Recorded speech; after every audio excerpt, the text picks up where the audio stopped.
Alerte, le triptyque humaniste existentiel, ses romans. Le fascicule de présentation. Le livre 1, le dernier regard en 2 tomes. Le livre 2, les fictions de la science en 2 tomes. Le livre 3, l'insouciance de la conscience en 2 tomes. Le fascicule d'expertise. Alerte, le triptyque humaniste existentiel. Son livre 3. L'insouciance de la conscience. Tome 1. Chapitre 2. Un autre niveau. Comment peut-il être possible de concevoir la conscience à partir de l'étude quantique de la matière? La théorie de la relativité générale et celle de la mécanique quantique semblent être 2 théories permettant d'expliquer l'univers physique, mais qui apparaissent incompatibles entre elles, a priori. Pourtant elles pourraient être unifiées à partir des nouvelles conceptions théoriques que sont la théorie des cordes et la gravité quantique à boucle. La synthèse de ces 2 théories pourrait permettre une meilleure compréhension de leurs implications dans la conception fondamentale de l'organisation de notre univers. La théorie des cordes préciserait que la matière, dans l'univers physique, serait le résultat des vibrations de la texture de l'espace. Les équations mathématiques, dans ces études, ont inclus la nécessité d'y ajouter 6 dimensions à l'espace pour pouvoir en expliquer ces mécanismes. C'est là, la seule façon qui aurait permis d'expliciter l'indéterminisme quantique de l'univers. La gravité quantique à boucle, quant à elle, définirait qu'il n'y aurait pas la nécessité d'ajouter des dimensions à l'espace, mais qu'il faut, au contraire lui octroyer 6 degrés de vibration, afin d'être en mesure d'en expliquer ces mécanismes. Dans l'immédiat, la physique a donc besoin d'ajouter 6 degrés de liberté supplémentaire de vibration de cet espace, pour pouvoir expliquer la structure infiniment petite de la matière. Dans ces concepts, il ne serait plus possible de prendre le temps en référence. Cela impliquerait donc la prise en considération d'une vibration simultanée d'un temps illusoire. Cela impliquerait aussi l'étude des trajectoires multiples dans le temps, sans aucune prise en compte du présent. Le passé et le futur se trouveraient alors indéterminés et accessibles selon le modèle de volonté utilisé. En fait, ce sont les ondes gravitationnelles qui permettraient d'appréhender l'état vibratoire de l'espace-temps. Cette déduction permettrait de mieux concevoir le pouvoir de la conscience sur le devenir de chaque entité. Il en découlerait que la conscience réduirait les effets de la gravitation quantique du cerveau, appelé état quantique. La conscience serait ainsi liée aux vibrations de l'espace en action dans le cerveau. Il y aurait donc un état de cohérence quantique dans les microtubules, des réseaux de connexion entre les neurones du cerveau. La déduction logique de ces études résiderait dans le fait que la réalité ne se construirait pas dans le temps, la réalité changerait en permanence dans le futur. Cette particularité, appelée ligne temporelle, suggère que toutes les cohérences seraient ainsi accessibles, à partir de la gravité quantique. Les changements se trouvant sous le contrôle des intentions apparaîtraient donc dictés par la conscience. Le phénomène de la conscience serait ainsi relié aux fluctuations quantico-gravitationnelles de l'espace. La conscience pourrait alors être définie comme étant composée de 3 zones. Une zone énergétique, une zone spatiale et une zone spectrale. Dit en d'autres termes, il y aurait la volonté, le mental et l'émotion. Dit encore en d'autres termes, il y aurait l'identité, la pensée et les sentiments. Or, il s'avère que pour pouvoir caractériser les vibrations quantico-gravitationnelles, il conviendrait de prendre en considération 6 degrés de liberté. C'est justement parce que la conscience interagirait avec la matière, qu'il serait alors plus facile de comprendre que tout, dans l'espace, ne serait qu'information. La réalité n'est pas ce que nous percevons et c'est une évidence, nos sens étant beaucoup trop limités. Ce que nous percevons n'est seulement que ce que nous admettons comme étant notre vérité. Il convient donc d'établir une corrélation entre l'esprit et la matière. Il convient encore, à cet instant, de comprendre que l'action décidée influe sur le comportement des éléments voisins. La pratique du jeu d'échecs illustre parfaitement cette constance. Le changement de position d'un élément dans le jeu d'échecs fait varier la valeur intrinsèque de tous les autres éléments du jeu de façon irréversible et temporelle. Il ne s'agit pas seulement des valeurs attribuées à chacune des pièces situées sur l'échiquier, mais de leurs valeurs stratégiques. Cette notion permet de comprendre la possibilité du libre arbitre décisionnel aboutissant à un apprentissage totalement incompatible avec une notion de connexion consciente. Évidemment, puisqu'une connexion consciente permettrait l'accès à une mémoire du futur. La mémoire du futur n'est donc pas compatible avec l'apprentissage. Cela suggère la notion d'une évolution nécessaire de la conscience. Ici, intervient une autre notion, celle du subconscient qui sert de guidage. Cela implique également l'intervention d'un inconscient, lié à la matière et d'un autre lié à l'espace-temps. Selon de telles déductions, la conscience aurait un accès aux sources d'information globales spirituelles, à la matière de l'espace-temps et aux sources d'apprentissage. Le tout étant assorti d'un système de guidage qui est le subconscient et un système de pilotage qui est le conscient. Cette situation permettrait de mieux comprendre l'impérative nécessité d'évolution de la conscience, à partir des expérimentations physiques. Toutes les possibilités de vie et de vie multiples deviendraient alors envisageables. Il conviendrait maintenant de comprendre la nécessité de la conscience à aboutir à un modèle d'objectif prédéfini, à partir du vécu à établir. Les pouvoirs de l'esprit seraient supposés intervenir sur les pouvoirs du mental, mais à condition d'être exercés à partir du présent. La connexion de l'esprit en liaison avec le futur, représentée par les chaînes de causalité, n'étant pas accessible dans le présent. Le futur immédiat, lui, peut être déjà stabilisé dans des champs événementiels, prédéfinis par les chaînes de causalité. La matière, selon cette approche, serait une cristallisation de la conscience. Cela signifie que l'esprit dirige la matière puisqu'il la créerait.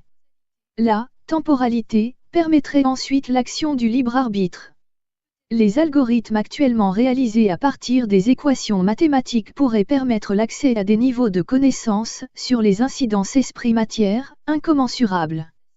Il apparaît prépondérant de pouvoir expliquer que la conscience a besoin de phases répétitives d'existence dans le physique pour pouvoir évoluer, sur le plan individuel de l'unité, mais aussi sur le plan global des collectivités d'unité. Cette découverte des algorithmes appliqués implique l'introduction de nouveaux concepts tels que la métempsychose, apparaissant nécessaire et sans doute indispensable à l'évolution de chaque conscience. Dans ces nouveaux schémas algorithmiques, le temps n'a plus la valeur momentanée que la société humaine est contrainte, jusque-là, de lui attribuer. Le présent perd son identité sur la permanence de la conscience de soi, au profit d'une mixité d'un passé futur difficile à appréhender, à notre niveau cartésien de compréhension. En conséquence, il devient impératif de reconsidérer cette notion particulière que nous avons de comprendre le temps. Le temps ne peut pas être comparé à un écoulement, à la façon d'un fleuve, par exemple. Il faudrait pouvoir, pour cela, lui attribuer des propriétés que l'on ignore. Si nous représentions un axe des temps par une ligne infinie, tous les instants de ce temps coexisteraient dans un même présent. Or, la réalité nous montre que ces instants ne peuvent pas coexister étant donné qu'ils correspondent à des instants successifs. Vouloir représenter le temps ainsi contraint à le spatialiser. Cette appréhension du temps ne peut expliciter comment la ligne du temps se construit. S'agirait-il d'un instant parcourant la trajectoire de l'éternité, ou serait-ce seulement l'instant présent qui existe, dont la durée serait nulle? Cette hypothèse pose la question de savoir si le futur existerait déjà dans l'avenir ou pas du tout. La succession des instants présents permet elle de faire exister des instants futurs. La question se pose alors de vouloir comprendre pourquoi il nous est impossible de demeurer dans le même instant du présent. L'expansion constatée de l'univers nous contraint pourtant à prendre en considération l'existence matérialisée du temps. Ne serait-ce pas notre conscience, qui par nécessité intrinsèque, temporaliserait l'univers? Comment un état successif pourrait-il alors produire un état juxtaposé? Y aurait-il un moteur du temps? Auquel cas serait-il physique, objectif, subjectif ou simplement élaboré par la conscience, peut-être par illusion? S'agirait-il donc de la conscience qui nous temporaliserait dans l'univers ou s'agirait-il d'un élément dans l'univers physique? Dans les deux cas, la conscience envelopperait le présent de sa proximité, compte tenu d'une persistance du passé et de la conception du futur. Cette perspective est parfaitement illustrée par la succession des notes de musique où la note précédente est retenue par la note présente qui, elle-même, se répercute dans la suivante. Il y aurait ainsi une alliance entre le passé et le futur, établie par le présent, perçu. Aucune mélodie ne serait audible sans ce type d'alliance. Il s'agirait en fait de la conscience qui permettrait l'existence de ce modèle de compréhension du temps. Les instants seraient donc ordonnés en flux continu par la conscience. C'est cette particularité de la conscience qui nous autorise de devoir prendre en considération l'existence d'un cours du temps. La représentation du temps serait, de ce point de vue, la perception du passage liant le passé, le présent et le futur dans un même environnement. Autrement dit, la conscience détermine-t-elle le cours du temps ou celui-ci a-t-il sa propre autonomie, indépendamment de la conscience? Il convient de bien appréhender les valeurs intrinsèques que nous accordons au temps. À titre d'exemple, le présent est un instant totalement insaisissable ni mesurable.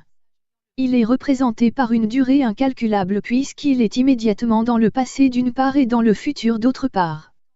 La conclusion de son inexistence physique est logique même si elle nous apparaît incompréhensible. Le présent qui est le nôtre n'a rien d'universel. Il convient d'en déduire qu'un instant ne peut être considéré comme présent que lorsqu'il nous fait référence. Rien ne peut définir les instants précédents de ceux qui suivent et inversement, sauf à notre conscience qui va considérer un instant comme présent. Chaque définition du temps est, a été et sera présente. Le temps n'apparaît alors qu'en un simple ordre dans l'antérieur et le postérieur d'un ordre purement psychologique. Autrement dit, le temps ne serait qu'illusion. La réalité ne serait ainsi qu'une succession d'événements temporels. Alerte, le triptyque humaniste existentiel. Livre 3. L'insouciance de la conscience. Tome 1. Chapitre 2. L'expérience de décorporation. Certaines personnes témoignent sur des expériences de décorporation. Leur surprise, à la première expérience, pour celles qui parviennent à renouveler ce cas, est de se demander, en découvrant leur corps inerte gisant au-dessous de leur positionnement initial, si elles sont mortes. D'abord convaincues que c'est le cas, elles sont encore plus surprises que la mort soit ainsi. Elles s'aperçoivent alors que leurs sens n'ont plus rien de comparable avec ceux qu'elles possédaient habituellement. Elles ont l'impression de pouvoir distinguer jusqu'aux vibrations des atomes de la matière environnante. Ces personnes sont conscientes qu'elles ne se trouvent pas en phase de rêve, mais qu'il s'agit d'une autre situation. Certaines de ces personnes auraient la capacité de renouveler à volonté ce type d'expérience, à s'en souvenir et à se servir de cette faculté particulière pour renforcer leur niveau de conscience. Elles auraient l'opportunité d'entrer dans d'autres modèles dimensionnels, d'y faire des rencontres de conscience différentes. De retour dans notre milieu naturel, elles sont conscientes de ne plus pouvoir entrer en relation avec ces entités particulières, ni d'avoir la possibilité de les visualiser. Dans leurs états de sortie de leur corps, elles se retrouvent avec des facultés dont elles ne soupçonnaient pas l'existence. L'espace et le temps n'ont plus de valeur. Elles seraient ainsi capables de voyager à travers l'espace et de manière instantanée. Pourtant, dans ces modèles de décorporation, la conscience reste entière avec les émotions et les sensations, alors que le corps physique se trouve totalement déconnecté de cette nouvelle attitude. Ce type d'expérimentation tendrait à démontrer que la conscience, qui établit l'identité individuelle, reste totalement indépendante de l'enveloppe physique qui nous constitue. Notre univers physique apparaîtrait alors comme une zone connue, appartenant à une autre zone bien plus volumineuse, qui nous est totalement inaccessible, tant que nous lui appartenons. Si nous prenons en considération les témoignages, contrôlés comme identiques, nous devons considérer qu'il y aurait bien d'autres réalités qui nous sont cachées dans cet univers. Ces expériences, rapportées à de si nombreux exemplaires, parmi ceux qui ont bien voulu témoigner et faire fi des tabous, nous démontrent que ce que nous considérons comme étant la mort, n'en est pas une, mais tout le contraire. Mais cela n'est pas aussi simple, parce que lorsque ces personnes sont en situation de décorporation, elles ont aussi la désagréable sensation qu'elles n'ont plus la possibilité d'entrer en contact avec leurs proches qui demeurent dans notre univers. Que se passerait-il donc au moment de la mort? Cela dépendrait du type de mort expérimentée. Au cours d'une mort tragique ou violente, le passage dans une autre dimension deviendrait instantané. La personne qui en est victime n'a pas le sentiment d'une séparation avec son corps et ne parviendrait pas à comprendre quelle est cette nouvelle situation. Cette seule appréhension pourrait expliquer l'existence des fantômes. Une autre personne qui est victime d'une longue maladie dont elle était convaincue de ne pouvoir s'échapper n'a pas la même approche. Elle était déjà mise en condition psychologique de sa vulnérabilité et accepterait donc plus facilement son nouvel état. Bien évidemment, chaque cas étant particulier, il n'est pas possible d'établir un ordre logique dans le passage de l'état physique à un autre état. Il se pose maintenant le problème de comprendre pourquoi tous les individus n'ont-ils pas cette faculté d'intrusion passagère, temporaire, mais reproductible dans une autre phase de résonance dimensionnelle. Peut-être tout simplement parce que nous n'aurions pas, dans nos cultures, l'habitude de développer des aptitudes particulières permettant d'aboutir à ces modèles d'expérience. Notre réalité, rationaliste, nous déconnecterait de toute autre faculté de compréhension pour d'autres niveaux d'aboutissement spirituel. Selon ces personnes possédant ces facultés particulières, nous serions tous dotés d'un guide spirituel. Mais il y aurait plus surprenant encore, puisque le départ de ce monde spirituel vers notre univers physique, sur notre planète, serait considéré comme une mort, il semblerait évident que chaque conscience aurait la nécessité de devoir réaliser de multiples expériences dans notre monde physique.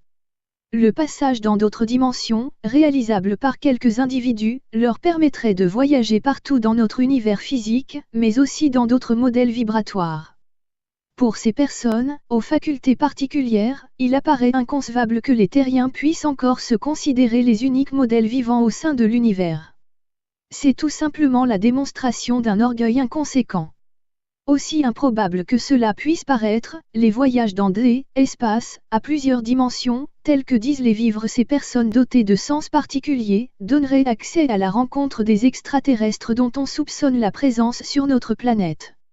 Leur rencontre les aurait mis en contact avec diverses civilisations extraterrestres dont les sentiments à l'égard de l'espèce humaine pourraient apparaître aussi ambigus que celles de nos colonisateurs. Ils seraient extraordinairement variés et la plupart du temps dotés de grandes mansuétudes à notre égard, respectant la loi universelle pour eux, de non-ingérence, tout en conservant un regard attentif sur les populations irrationnelles que nous représentons. La plupart de ces civilisations considéreraient l'espèce humaine comme une variété humanoïde primaire. Aussi surveilleraient-ils de très près nos avancées technologiques, notamment en matériel nucléaire dont les explosions auraient eu des répercussions sur l'ensemble de l'univers. Ils se réserveraient donc un droit d'intervention, dans le cas d'une extrême nécessité. Tous les occupants des planètes, dans d'autres systèmes solaires, auraient des contacts entre elles. La Terre serait l'exception, malgré son appartenance à un réseau interstellaire. Il apparaîtrait aussi que la technologie laissée aux populations n'est pas celle que détiennent nos oligarchies dirigeantes. Ces oligarchies sont beaucoup trop tributaires de leurs irresponsabilités intellectuelles pour être capables de permettre aux populations de profiter des compétences actuellement transmises par certains extraterrestres. Pourrait-il y avoir un espoir de changement ? La société humaine est encore à son stade médiéval d'organisation. La mentalité humaine ne pourra pas progresser sans la suppression des oligarques. La science expérimentale humaine ne pourra rien à la nécessité de progrès de l'humain. Seule une science à échelle spatiale pourra déterminer un autre modèle d'évolution de l'espèce humaine. Nous pourrions très prochainement être contraints de passer à la technologie extraterrestre. Nos modèles de compréhension seront rapidement et extraordinairement modifiés par rapport à ce que nous connaissons. Nous serions actuellement dans une phase transitionnelle. Un autre aspect, souligné par ces personnes, capables d'entrer en contact avec d'autres dimensions existentielles, serait celui de la modification de l'environnement par les formes de pensée. Chaque forme de pensée engendrerait un environnement correspondant à ce modèle de pensée. Un monde des causes nous serait personnel et créerait un monde des conséquences nous entourant. De façon plus subtile encore, il serait envisageable, toujours selon le témoignage de ces personnes, que nos modèles de pensée soient capables de créer des mondes particuliers où des entités s'y réaliseraient. Elle souligne aussi l'incommunicabilité récurrente de notre monde à cause de la personnalité rattachée à chaque individu. Elle nous amènerait à considérer, à nouveau, le pouvoir extrêmement exceptionnel de la conscience. Il apparaîtrait alors indispensable de pouvoir contrôler nos formes de pensée et de savoir les orienter dans la direction qui nous est favorable, à nous, mais aussi à notre entourage et par voie de conséquence à l'ensemble de l'humanité. Alerte, le triptyque humaniste existentiel. Livre 3. L'insouciance de la conscience. Tome 1. Chapitre 2. De l'extrasensoriel. Des personnes témoigneraient être capables de quitter leur corps physique momentanément et pouvoir ensuite raconter leurs expériences particulières. D'autres personnes auraient la faculté d'entrer dans un mode de perception, après une mise en condition particulière, leur permettant d'entrer en contact direct avec des entités non physiques. En fait, elles rencontreraient des consciences qui leur dicteraient leurs expériences réalisées dans d'autres modèles vibratoires.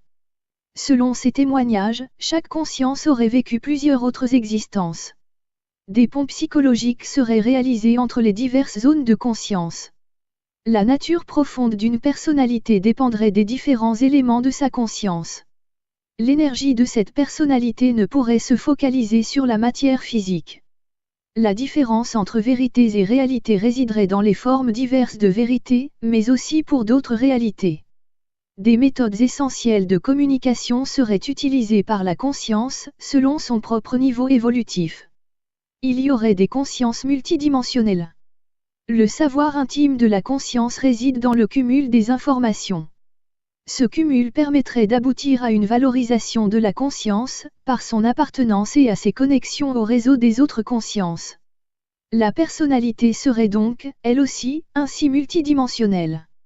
Des informations seraient interprétées par les personnalités qui les détiennent et qui seraient chargées de les transmettre. La vérité serait donc décrite telle qu'elle serait connue. Cependant la réalité, elle, serait alors tout autre.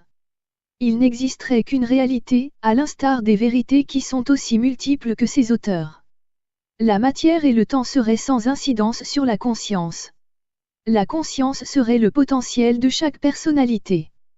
Chaque conscience aurait la faculté de créer sa propre réalité physique et spirituelle. Il y aurait une interaction constante entre des unités de conscience. La communication interagirait entre toutes les multiples espèces de conscience. La conscience ne serait que la façon dont nous percevons les différentes dimensions de la réalité. Chaque niveau de conscience serait susceptible de façonner la construction atomique, moléculaire et cellulaire de chaque personnalité. Cet ensemble constituerait l'identité spécifique de chaque conscience. L'agglomération des éléments chimiques correspondrait à une réalité de la conscience. Le fonctionnement normal de l'inconscient serait une représentation caractéristique des dimensions subjectives naturelles de la conscience. Une multitude d'activités cérébrales résulterait de l'importance des informations perçues. La personnalité ne serait qu'une caractéristique de la conscience. L'identité personnelle résulterait donc de la multidimensionnalité de notre conscience. Cette particularité permet de développer des zones insoupçonnées de chaque conscience. L'identité globale de chacun résulterait des différentes réalités provenant d'une même source. Chaque élément procéderait d'une conscience qui lui est suffisante puisque régissant cet élément. Tout, dans l'univers physique, procède d'une conscience. Les théories de l'univers quantique deviennent explicites en ce sens. Les particules, dans le processus quantique, s'échangeraient des informations. Tout, dans l'univers atomique quantique ne serait qu'informations et échanges d'informations. Chaque molécule, composant notre construction physique, serait un ensemble conscient. L'ensemble des molécules interagirait les unes envers les autres et aussi envers l'ensemble de la structure globale de chaque personnalité. La conscience serait à la fois segmentée et globalisée. Tout, dans l'univers physique serait le résultat de diverses consciences. Ces consciences multidimensionnelles seraient aussi globalisatrices. La personnalité perceptible ne serait qu'une partie apparente de la conscience. La conscience connaîtrait des passages successifs dans l'univers physique et dans celui de la spiritualité. Ces différentes expériences seraient particulièrement gratifiantes pour la conscience. Les passages par la naissance dans l'univers physique seraient beaucoup plus traumatisants que ceux qui concernent le retour à l'univers spirituel. La conscience ne serait pas limitée à une seule dimension.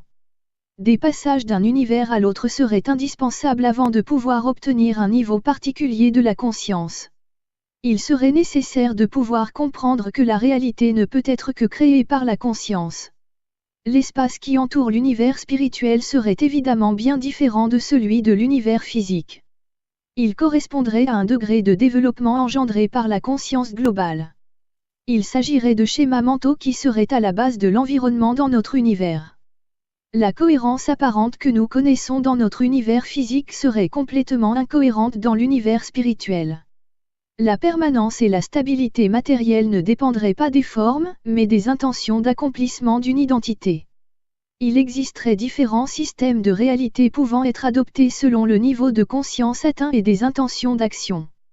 Selon l'environnement, les formes environnantes correspondraient à des natures de pensée définies. Dans l'univers physique, la structure physique qui nous représente est constamment changée en fonction des variations chimiques et électromagnétiques qui correspondraient au rythme de nos pensées. Toutefois, la compétence et l'accomplissement pourraient varier. La conscience n'aurait pas de limite dans la création des formes. Il y aurait des schémas de développement pouvant être globaux. La communication dans l'univers spirituel s'établirait à partir d'images électromagnétiques. L'intensité des communications serait dépendante de l'intensité affective pouvant dépendre d'événements psychologiques expansifs, plutôt que des sentiments particuliers à l'univers physique. Les émotions y seraient des facettes de créativité et non de crainte. L'existence externe à l'univers physique permettrait l'accès à divers environnements. Chaque objet physique, dans notre univers physique, ne serait qu'un symbole, de la même façon qu'une image, un son, il ne s'agirait que d'un indice de référence. Le corps de chacun d'entre nous ne serait que le symbole de ce que nous sommes, à partir de notre conscience. Il suffirait de comprendre la nature symbolique de la réalité physique, pour pouvoir en modifier sa valeur. Notre environnement ne serait qu'une affirmation symbolique de notre situation interne qui est la conscience. Notre conditionnement à accepter notre monde physique en tant que critère de vérité, nous contraint à accepter tous les symboles comme des réalités. Pourtant nos modèles de conscience pourraient nous enseigner à vouloir décider de modifier nos orientations. Alerte, le triptyque humaniste existentiel. Livre 3. L'insouciance de la conscience. Tome 1. Chapitre 2. Le revenu de base, suite. Le revenu de base inconditionnel, RBI, est un versement mensuel par une caisse publique, à chaque individu, d'une somme d'argent suffisante pour couvrir les besoins de base et permettre la participation à la vie sociale, comme une rente à vie. C'est la concrétisation d'un droit humain fondamental. L'idée est soutenue de longue date par de nombreuses personnalités, de tous horizons politiques, de toutes confessions et de toutes nationalités. Elle est connue sous des appellations diverses, allocation universelle, revenu d'existence, revenu citoyen, revenu universel, revenu social garanti, dividende universel, revenu de vie, etc. Le revenu de base n'est pas une prestation sociale et ne doit pas être confondu avec le salaire minimum, l'assurance chômage, l'aide sociale ou toute autre prestation attribuée de manière conditionnelle. Le revenu de base, lui, est automatique, inconditionnel et inaliénable. Il concerne tout le monde, riche ou pauvre. Il est attribué à chaque individu, de la naissance à la mort. Son montant est suffisant pour garantir à chacun une existence décente, quoi qu'il arrive. Il est cumulable avec les autres revenus, salariés ou non.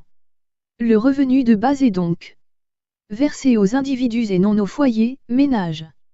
Cumulable avec les autres revenus. Versé sans qu'il y ait exigence d'effectuer ou d'accepter un travail. D'un montant suffisant pour couvrir les besoins de base et permettre la participation à la vie sociale. Le revenu de base rend la justice sociale compatible avec l'efficacité économique. C'est le principe de solidarité le plus libéral que l'on puisse imaginer, il permet d'assurer l'existence individuelle et la cohésion sociale, sans les rigidités de l'interventionnisme et les lourdeurs de la bureaucratie. Plusieurs variantes sont discutées concernant sa mise en pratique.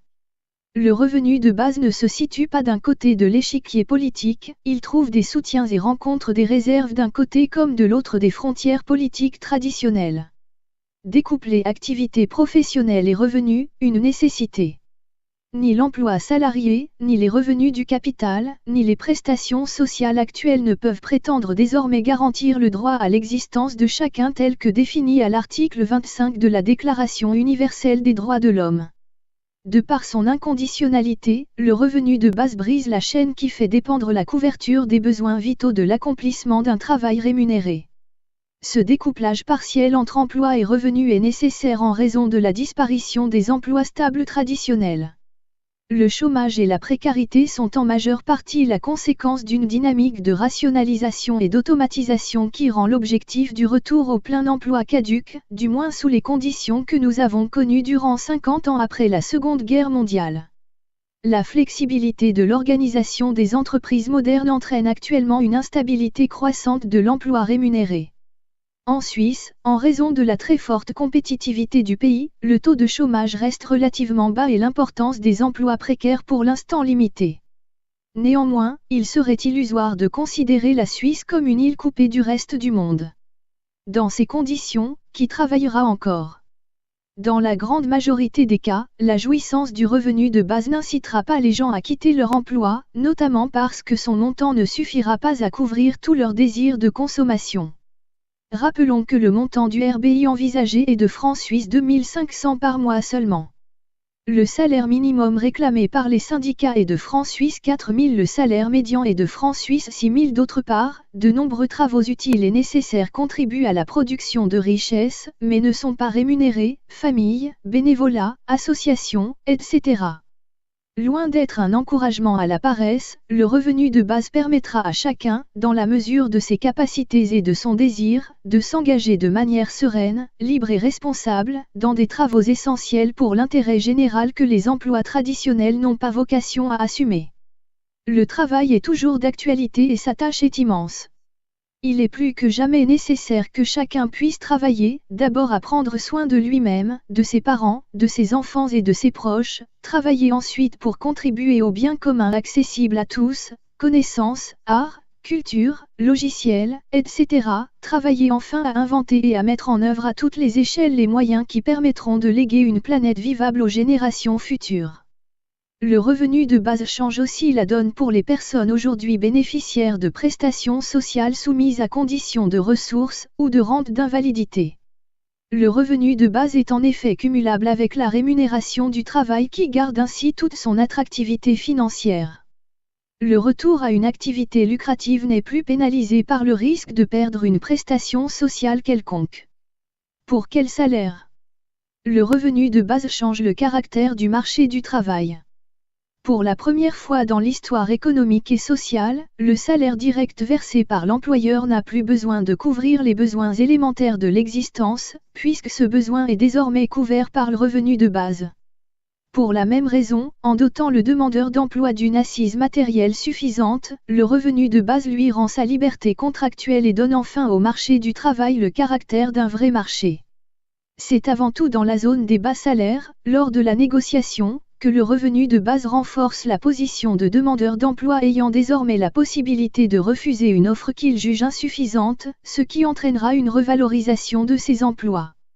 Pour l'entreprise, l'instauration du revenu de base inconditionnel n'apporte pas de bouleversement, selon les modèles de financement retenus, soit la masse salariale restera en gros la même, dans ce cas, la contribution à la caisse du RBI sera prélevée directement et uniquement sur les salaires, soit, si c'est l'entreprise comme telle qui est taxée, la diminution relative de la masse salariale au sens strict, salaire net, sera compensée par la contribution de l'entreprise au financement du revenu de base.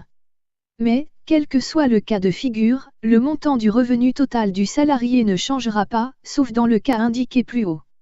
Enfin, dans une certaine mesure, la nouvelle liberté contractuelle du salarié vient légitimer celle de son employeur et lui permet de mieux adapter ses besoins en personnel à la marge de son affaire. La valeur éthique du travail. On aurait tort de limiter la valeur du travail à sa valeur marchande, comme cela se passe aujourd'hui de manière croissante. Après la disparition des travaux répétitifs et ennuyeux dans un environnement rigide, ce sont aujourd'hui la pression permanente, le stress et les menaces continuelles de restructuration qui tendent le plus souvent à détruire le sens humain et créatif du travail. Au contraire, le revenu de base rétablit la valeur éthique du travail, autant vis-à-vis de la société que de soi-même. Par ailleurs, la paresse n'est pas inscrite dans le génome humain, ce n'est qu'une réaction contre les travaux forcés. En accordant la liberté aux travailleurs de refuser le travail, on commence à les responsabiliser. On fait tomber le prétexte de la nécessité. Sans la liberté, il n'y a pas de véritable éthique du travail.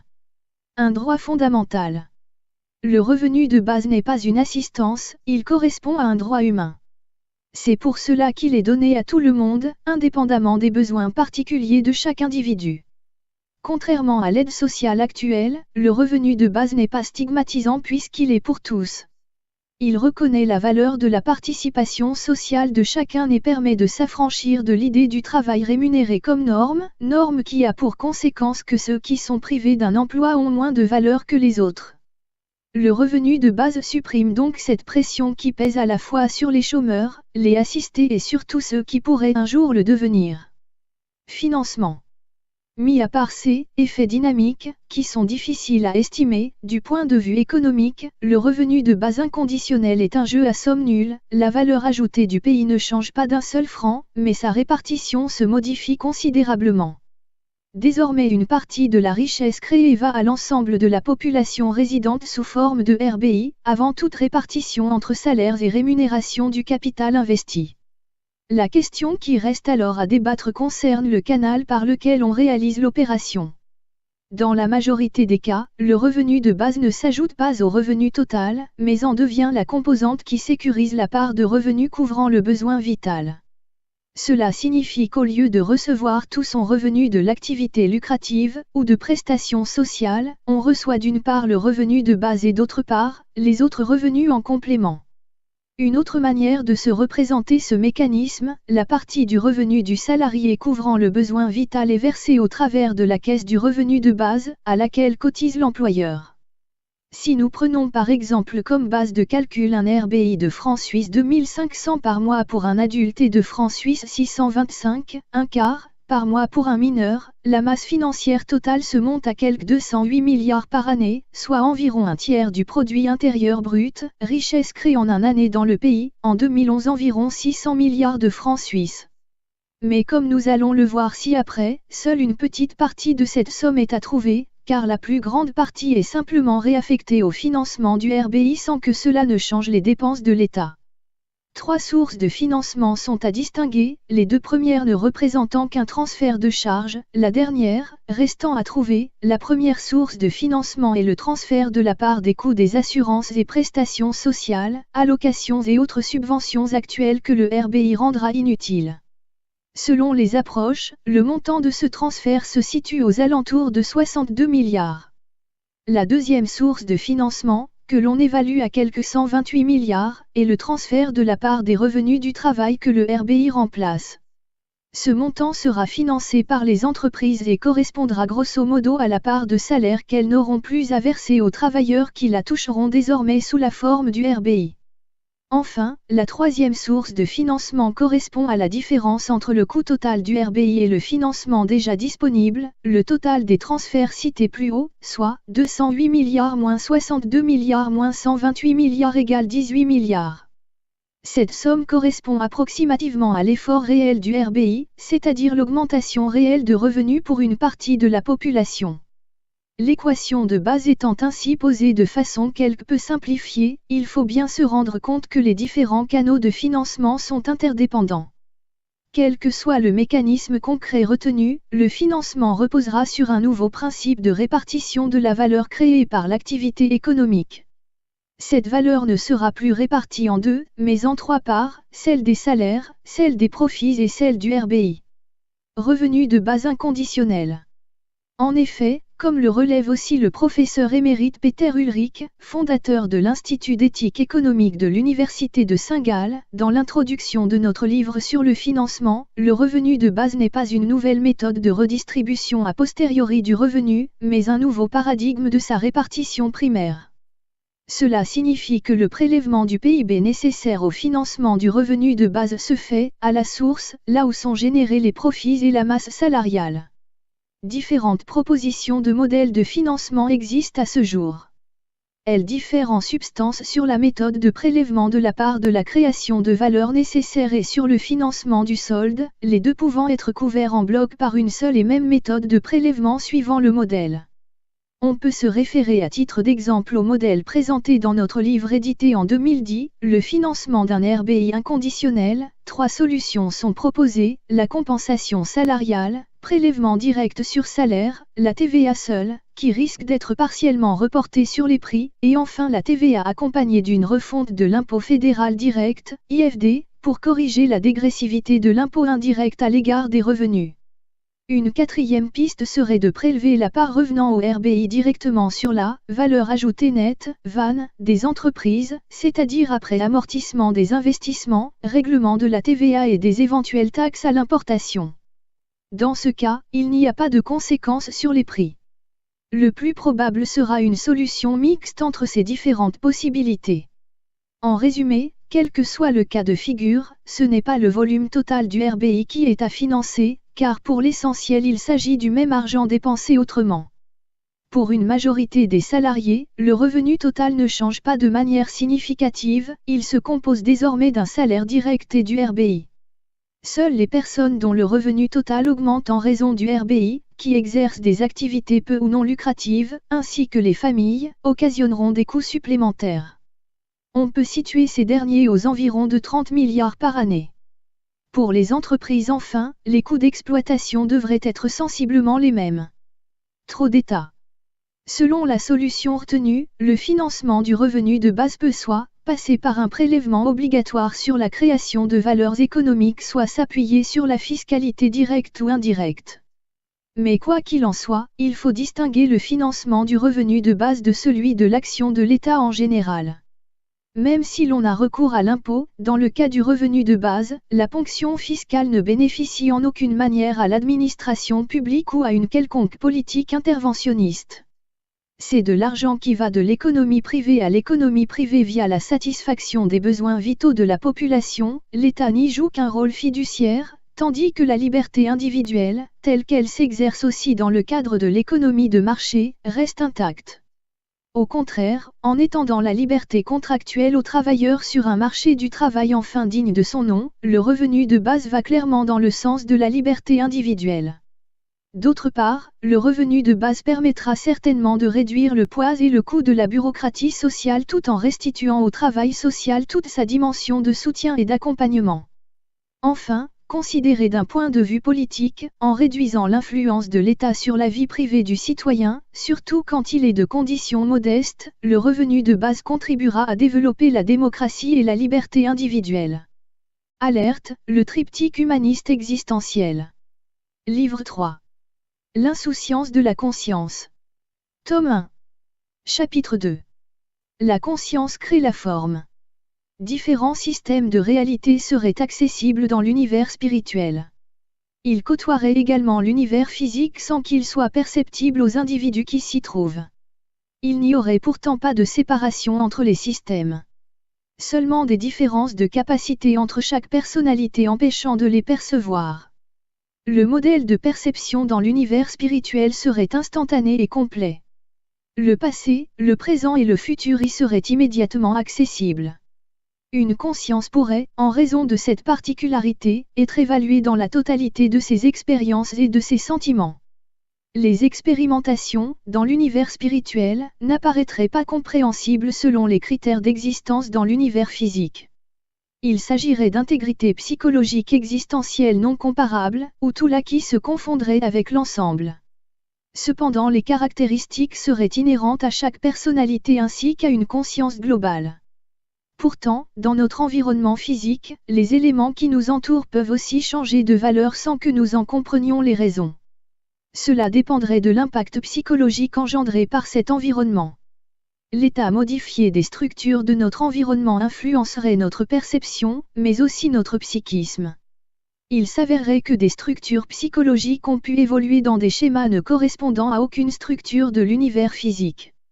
Des systèmes mathématiques ou musicaux, par exemple, seraient susceptibles de donner d'autres valeurs aux consciences. Les sens que nous utilisons créeraient l'environnement de notre univers physique. Notre réalité dans le physique est communément admise comme étant constituée à 3 dimensions. Par contre, la conscience a, pour chacun de nous, ses propres moyens de référence, selon son propre degré de développement. La conscience utiliserait une forme définie, en fonction du niveau de référence où elle se situerait. Lorsque nous regardons un objet, quel qu'il soit, nous ne pouvons l'observer que dans l'aspect de perception qui nous est autorisé. C'est là notre vérité.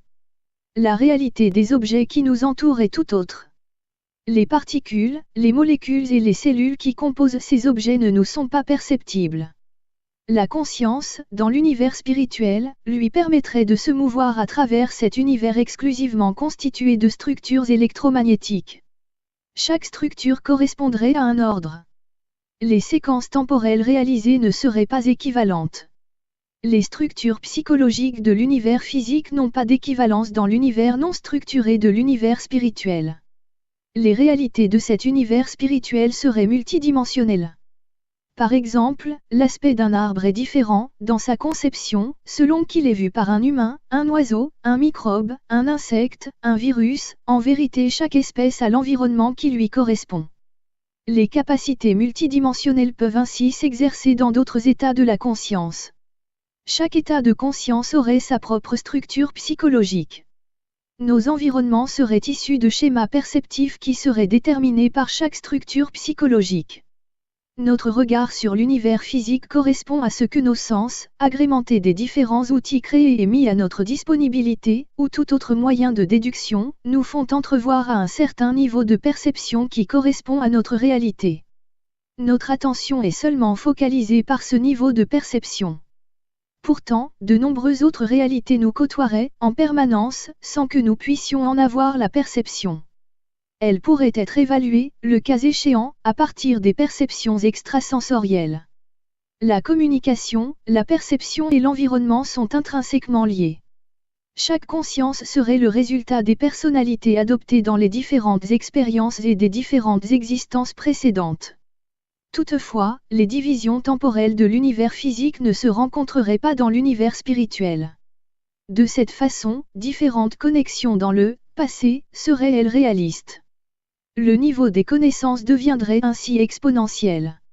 Il y aurait une nature coopérative de la conscience. L'équipement mental d'une conscience serait consécutif à l'environnement spécifique dans lequel elle devra évoluer. Il y aurait en quelque sorte une programmation initiale. Chaque personnalité posséderait la faculté de pouvoir s'adapter à un nouvel environnement prédéfini, lui permettant d'accéder à un nouvel état de sa conscience. Il s'agirait donc d'une programmation spécifique à chaque incursion dans l'univers physique. Il s'avérerait cependant que la conscience ne serait qu'un attribut destiné à l'usage intrinsèque de chaque personnalité. La réalité physique pourrait n'être qu'une illusion. Cette illusion pourrait être simplement causée par une plus grande réalité où l'illusion elle-même aurait une signification. La réalité physique ne serait qu'une forme parmi tant d'autres qui procéderaient à une expérience globalisatrice. Toutes les sommes d'expérimentation réalisées dans notre univers tridimensionnel ne seraient qu'un lieu de formation. Elles ne représenteraient cependant qu'une partie de notre identité globale.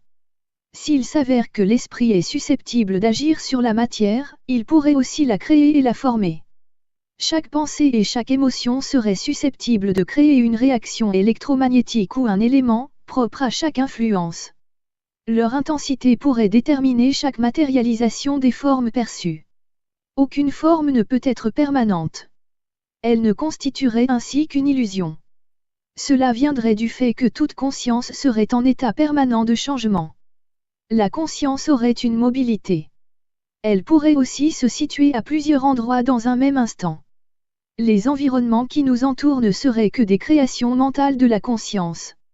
Si l'on prend en considération les divers schémas de la construction atomique, moléculaire et cellulaire, il apparaît clairement que les matériaux ou les objets qui nous entourent auraient leur propre identité et constitueraient leur propre conscience. Il s'agirait donc d'un champ de réalisation permettant de percevoir les objets physiques.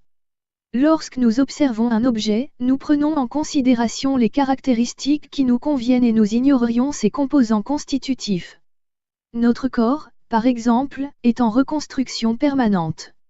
Les cellules avec leurs composants moléculaires et atomiques disparaissent en permanence pour faire la place à d'autres cellules qui les renouvellent. Les propriétés électromagnétiques des cellules créent une transformation permanente de l'édifice corporel. Notre corps est continuellement reconstruit jusqu'à sa destruction totale, dans un changement d'état des particules qui le composaient. Tout l'environnement ne serait qu'une subjectivité dont la cohésion ne serait qu'aléatoire. Il en va ainsi pour la pensée elle-même, lorsqu'elle quitte l'esprit, cependant que le conscient ne disparaît pas. En fait, les pensées et les émotions qui quittent notre esprit, à un certain moment, nous conduiraient tout simplement vers d'autres environnements. Elle nous permettrait de nous connecter avec d'autres zones d'expérience et d'expérimentation. Nos zones de rêve, pendant notre sommeil, pourraient permettre l'accès à une communication vers d'autres zones de réalité par des interactions permanentes. Alerte, le triptyque humaniste existentiel. Livre 3. L'insouciance de la conscience. Tome 1. Chapitre 2. Quelques exemples. Supposons que vous soyez un directeur artistique qui crée une pièce de théâtre. Vous organisez une histoire dont vous désirez aussi qu'elle soit jouée par vous-même en qualité de comédien. Votre rôle sera d'amener le plus d'exactitude possible dans les divers jeux théâtraux. Un environnement y sera également constitué.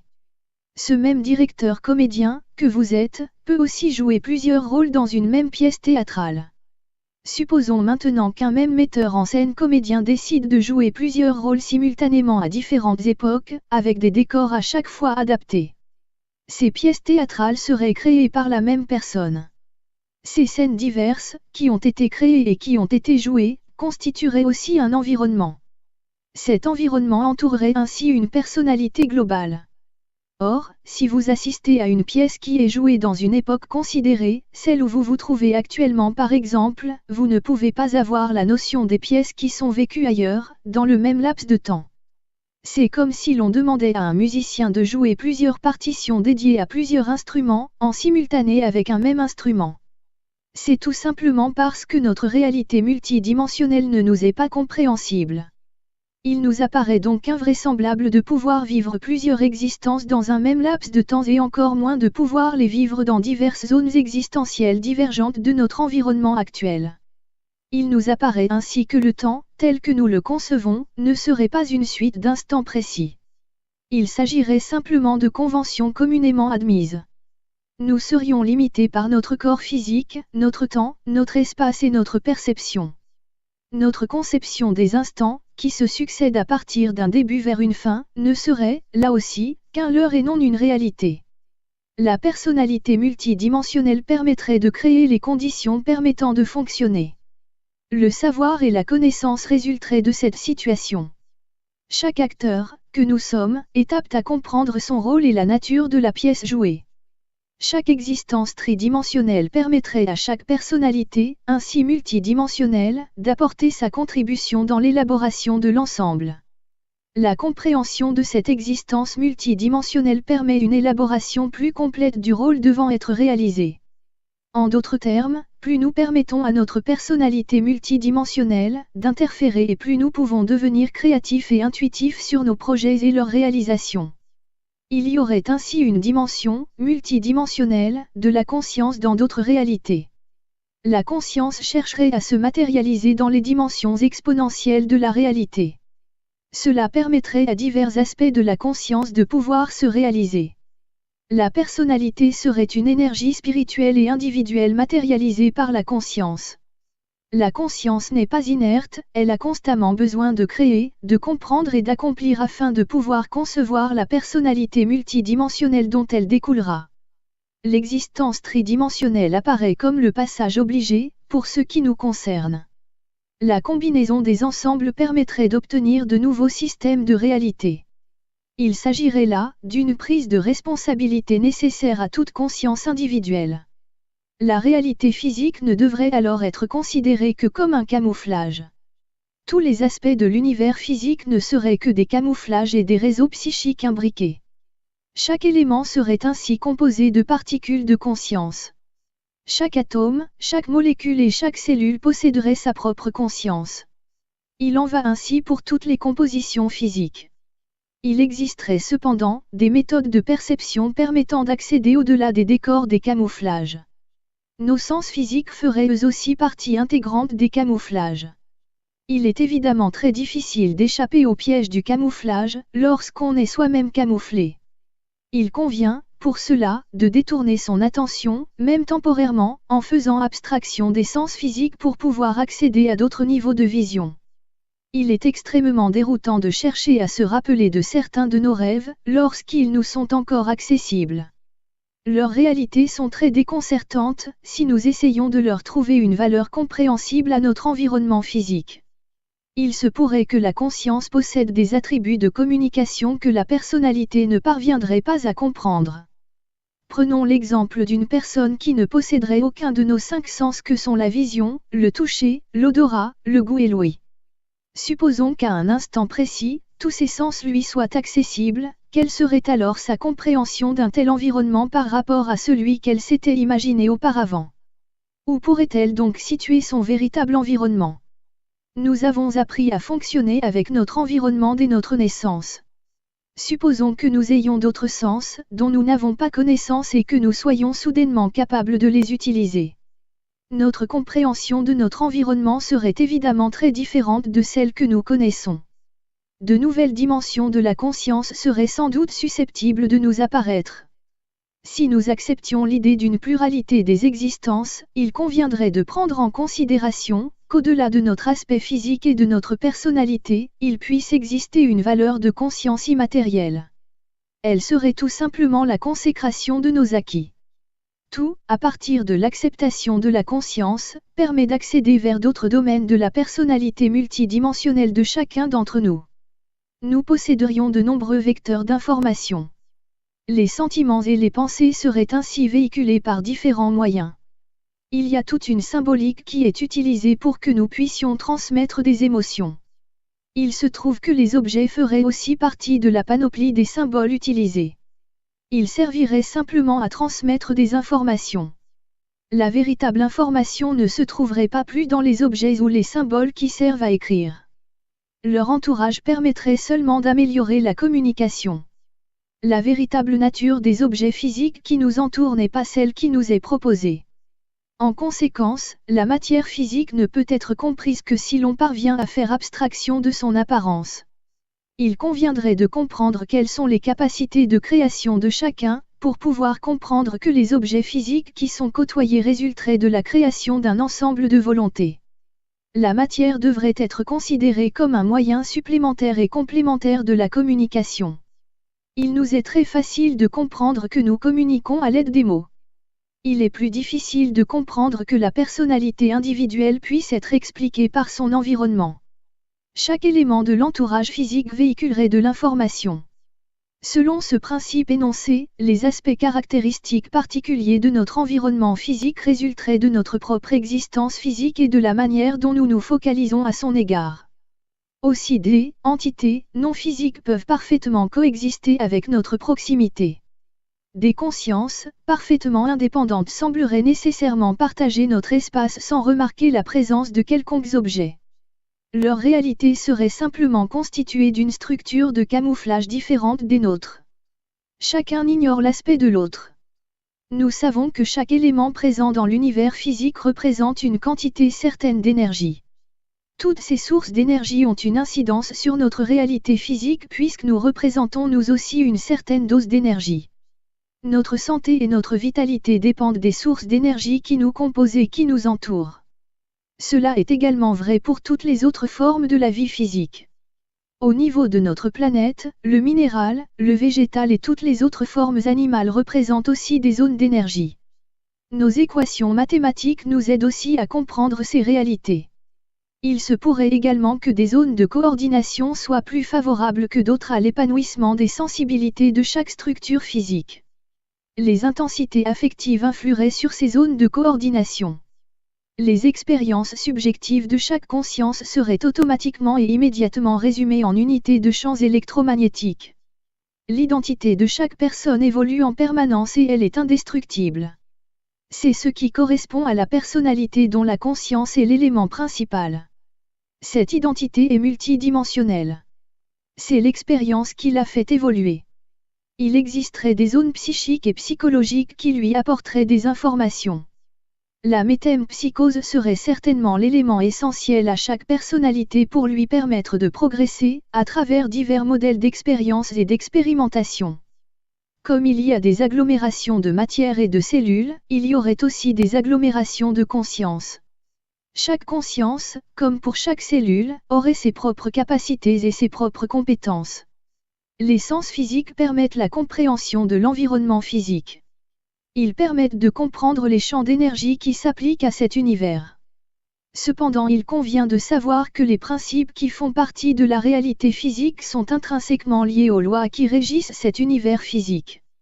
La conscience, qui est une partie intégrante de chaque personnalité, ne dépend pas que des perceptions physiques, mais aussi d'événements mentaux. La conscience n'a pas besoin que des sens physiques pour expérimenter. Les phases de sommeil permettraient aux zones d'expérimentation de se figer et de modifier, en fonction de la compréhension initiale des expériences réalisées dans l'univers physique. La conscience enregistrerait toutes ces modifications. Il s'agirait de sphères d'activité, dans lesquelles de nouvelles formes de conscience s'organiseraient. Les incidences de la personnalité sur la conscience et vice-versa restructureraient chaque individu en permanence. Ces deux éléments agiraient comme un champ électromagnétique générateur de probabilités qui participerait à l'identité. Chaque corps physique serait un champ énergétique qui est conscient de son appartenance à une conscience indépendante des autres corps physiques qui l'entourent. C'est ce que nous appelons une identité. Dans un même ordre de raisonnement, la conscience est consciente de son identité. Comment un tel champ électromagnétique peut-il prétendre être indépendant des autres champs qui l'entourent et comprendre qu'il a une identité? La personnalité, la conscience et l'identité apparaîtraient ainsi indissociables. Cet ensemble constituerait les fondements de chaque individu, mais pas seulement. Tous les éléments constitutifs de l'univers physique procéderaient de la même analyse pour aboutir aux mêmes conclusions. Ce qui apparaît bien plus difficile à comprendre, c'est que ces ensembles énergétiques seraient imbriqués les uns avec les autres. Ils seraient indissociables. Notre existence, actuelle, dans l'univers physique, nous impose des considérations très étroites par rapport à la réalité psychique de l'événement. Le conscient et l'inconscient s'y côtoient sans discernement. Or, l'étendue de nos perceptions est très limitée. Nous ignorons les capacités qui se situent en dehors des considérations retenues dans le physique. Très peu de personnes ont la capacité d'une exploration spirituelle personnelle. Nous n'avons une perception de nous-mêmes que dans cet univers physique qui nous entoure. La forme que nous représentons résulte de notre identité qui est un concentré énergétique. Elle serait le résultat de vibrations d'intensité variable réalisant la construction structurelle que nous sommes. Nous pouvons appeler cette situation un hypersystème de réalité. Il pourrait s'avérer que notre conscience soit capable de gérer des concentrations d'énergie à différents niveaux énergétiques. La conscience pourrait réaliser des formes de nature très différentes de celles réalisées dans l'univers physique. Notre représentation de l'espace serait simplement tronquée par notre incapacité à percevoir ce qui n'est pas d'ordre physique. Cela suffirait peut-être à pouvoir comprendre que la conscience serait non seulement indestructible, mais qu'au contraire elle aurait des capacités de se réaliser en bien d'autres lieux que dans l'univers physique. À l'évidence, d'autres réalités existent en dehors de nos perceptions actuelles du physique. Certaines personnes semblent avoir des capacités particulières de perception qui ne sont pas admises par le modèle cartésien de notre compréhension.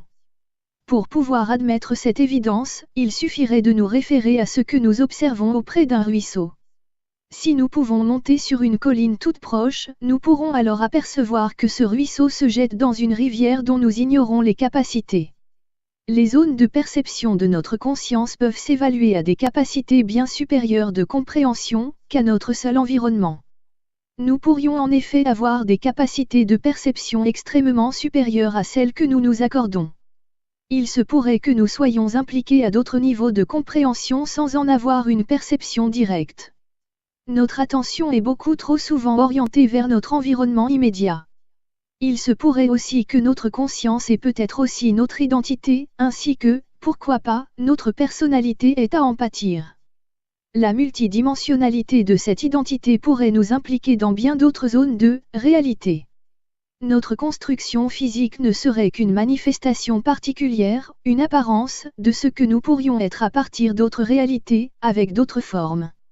Il n'y aurait pas de séparation dans les zones de la conscience, mais seulement des modèles non perceptibles en notre état actuel. Sans doute, certaines personnes ont-elles plus d'aptitudes particulières que d'autres à pouvoir se référer aux différentes zones de leur conscience. La créativité serait donc multidimensionnelle. Elle serait susceptible de chercher ses références dans les zones improbables de la conscience. Des compétences particulières sont observables chez certaines personnes. Elle ne serait pas seulement attribuable à un savoir acquis, à une culture ou à un modèle de société. Elle serait d'une façon plus surprenante liée aux capacités propres à savoir puiser dans les méandres de leur conscience. Chacun d'entre nous peut faire des expériences personnelles à partir de ses rêves. Pour les personnes qui parviennent à canaliser le sens de leurs rêves, c'est souvent l'incohérence qui prévaut. Il semblerait que le rêve soit un processus psychologique et psychique qui serait déformé volontairement dans sa finalité, par un souci de censure volontaire de la conscience. Il y aurait un refus de vouloir prendre en considération tout ce qui apparaît contraire au réalisme du physique. Le rêve serait pourtant le seul accès qui permettrait de comprendre la multidimensionnalité de l'identité, de la personnalité et de la conscience. Les rêves qui procèdent de la prise en considération des zones psychiques en relation directe avec les activités quotidiennes sont plus facilement compréhensibles. Le processus des camouflages ne s'effectuerait pas. Il est particulièrement difficile de prendre en considération la valeur et l'utilité des rêves.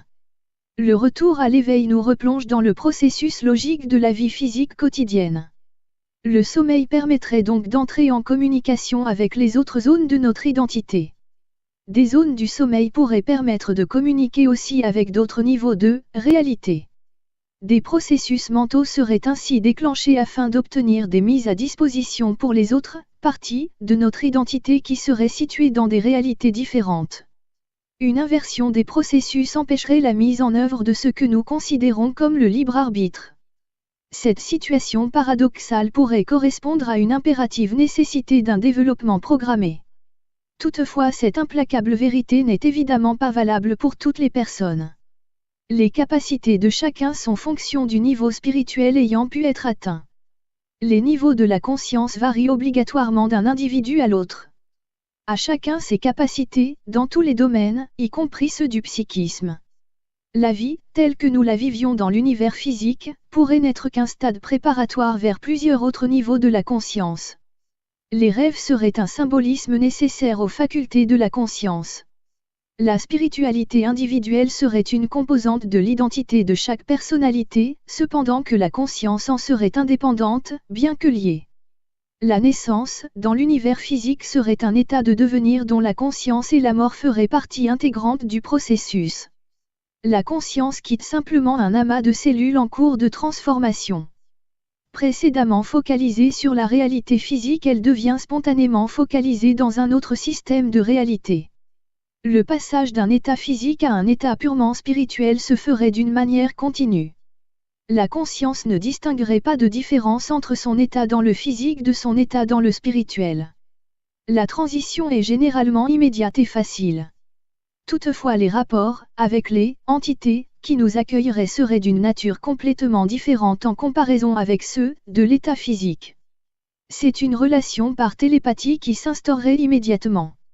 Les sentiments seraient immédiatement visibles, sans supercherie possible. La régénérescence permanente et totale de notre structure physique peut nous faire comprendre que l'agglomérat atomique, moléculaire et cellulaire ne représente qu'une apparence de ce que nous sommes. Notre structure réelle ne serait pas qu'un composé physique. La transformation des composants de l'organisme physique ne correspondrait pas à ce que représente l'identité de chaque personne au regard de sa conscience. La conscience n'est pas dépendante de la construction tridimensionnelle de son apparence dans l'univers physique. Lorsque la conscience individuelle quitte le corps physique, cette conscience liée à chaque atome, à chaque molécule et à chaque cellule n'est pas modifiée. Le processus des changements dans l'organisation de notre corps physique, en perpétuel renouvellement, ne nous serait pas perceptible. La transition serait identique en ce qui concerne le processus de changement au moment de quitter définitivement notre corps physique. Toutefois, ce processus est fonction de chaque personnalité. La conscience de chaque identité varie selon les expérimentations réalisées au cours de son existence physique achevée. Ce que nous appelons la mort n'est que le passage d'un état vibratoire dans un autre état vibratoire qui ne serait à chaque fois que transitoire. Son acceptation sera d'autant plus facile dès lors que nous sommes sensibilisés à cet inexorable transfert. Les circonstances du passage d'un état à l'autre peuvent provoquer un désarroi et une incompréhension. Les émotions sont fonction du niveau de perception des réalités et de la valeur individuelle de chaque conscience. Les conditions du nouvel environnement qui succède à la fin de la vie physique, souvent déroutante, sont amoindries par la présence de personnalités connues ou non, déjà établies dans cet environnement spirituel. Il s'agira d'abord de prendre conscience du nouvel état, puis d'en comprendre les mécanismes organisationnels. Il ne serait qu'un nouvel état en devenir. Il apparaît évident que les personnes convaincues d'une vie après la vie seront bien plus aptes à accepter leur nouvel état. La conscience serait indépendante de ces processus d'adaptation. La conscience ne faisant pas partie intégrante de l'univers physique, son indépendance l'amène à compenser les séquelles causées par ce nouvel environnement. Il n'y aurait pas un moment précis qui permette de comprendre le changement d'état. La personnalité de la conscience, dans l'univers spirituel, resterait celle qu'elle était dans l'univers physique. La conscience, en devenir, serait confrontée aux précédentes expériences des vies passées. Elle serait ensuite comparée à un autre niveau de conscience plus élargi, vers un nouveau niveau de réalité. Aussi de nombreuses variations de procédés feraient suite à l'étonnement ou à l'incompréhension des particularités de cette nouvelle situation. Certaines personnes, familiarisées à des sorties corporelles seraient plus aptes à comprendre leur situation de désincarné.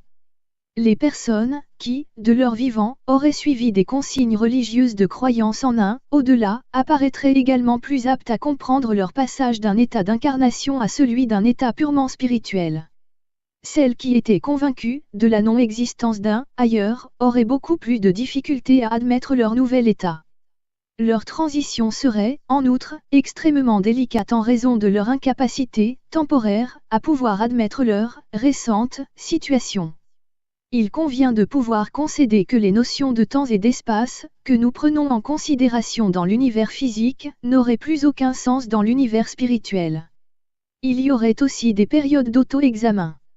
Elles faciliteraient la transition concernant l'avenir de cette conscience. Tout comme dans la vie, l'après-vie rencontrerait des différences d'expériences équivalentes à chaque personnalité. Dans les cas d'expérience de vie après la vie, où les personnes réintègrent leur corps physique, la connexion est restée latente. Dans le cas de la mort, la connexion aura été définitivement rompue. L'univers spirituel aurait-il une concordance avec notre réalité physique? Notre environnement physique n'aurait absolument aucun moyen de compréhension avec l'univers spirituel. Les concepts tridimensionnels de l'univers physique qui sont faits d'énergie, d'espace et d'objets solides, ne pourraient plus être pris en considération dans l'univers spirituel. Des zones psychiques et mentales prendraient la place sur les notions de distance et d'espace. Les forces qui régissent la conscience ne seraient pas compréhensibles par celles qui régissent la personnalité physique. Il convient de considérer que, la vie, dans l'univers spirituel serait plus facile à comprendre dès l'instant où celle-ci fait partie de la logique normale pour la personne en devenir. Le domaine du rêve, au cours du sommeil, serait susceptible de nous insérer dans les mêmes conditions d'orientation rencontrées dans le spirituel. Pourtant notre état physique nous le ferait appréhender plutôt comme chaotique et même bizarre. Le domaine de l'après-vie serait plus facile à comprendre rapidement, si nous parvenions à prendre en considération la signification du monde des rêves. Notre environnement physique ne nous permettrait de ne pouvoir agir consciemment qu'à l'intérieur d'un seul environnement à la fois. Vers une nouvelle issue de la conscience. Alerte, le triptyque humaniste existentiel. Livre 3. L'insouciance de la conscience. Tome 1. Les livres brochés de cette collection Alerte sont en vente chez Amazon, livre français, Philippe Vaisseau. Alerte, le triptyque humaniste existentiel, ses romans. Le fascicule de présentation. Le livre 1, le dernier regard en 2 tomes. Le livre 2, les fictions de la science en 2 tomes. Le livre 3, l'insouciance de la conscience en 2 tomes. Le fascicule d'expertise. Alerte.